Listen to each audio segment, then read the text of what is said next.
நானும் மாமாவும் காஃபி, நீயும் காஃபி. அதுக்கப்புறம் போயிட்டான். அதுக்கப்புறம் பில்லு கொண்டு பண்ணி 6 ரூபாய்க்கு எழுதி கொண்டு வந்தான். ஏய் இங்கே வாயா, வெளியே வேலைப்பட்டியலில் பார்த்து தான் வர்றேன்.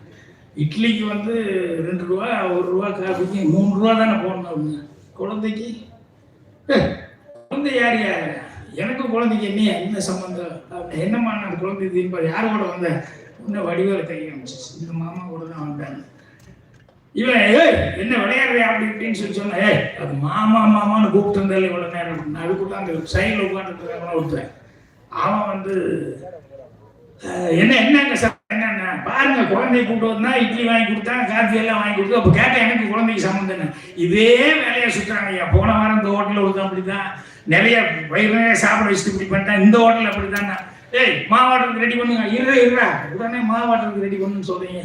தொலை கொடு, நான் காசு கொடுத்தேன்னா அந்த குழந்தைய பார்க்குறேன். அது பாட்டு எந்திரிச்சு மூவ் பண்ணிட்டு வேற வழி இல்லாமல் சரி பில்லை கொடு அப்படின்னா பில்லை கொடுத்தா 9. என்ன 9 ரூபாய்க்கு கொடுக்குற? இப்போ தானே 6 ரூபா சொன்னேன். நான் 2 இட்லி 1 காஃபி, குழந்தை 2 இட்லி 1 காஃபி. இப்போ 9 ரூபா கொடுக்குறேன்னு. பார்சலுக்கு யார் கொடுப்பாங்க? பார்சலை யார்? அந்த குழந்தை வாங்கிட்டு போகுது பாருங்க. அதுக்குள்ள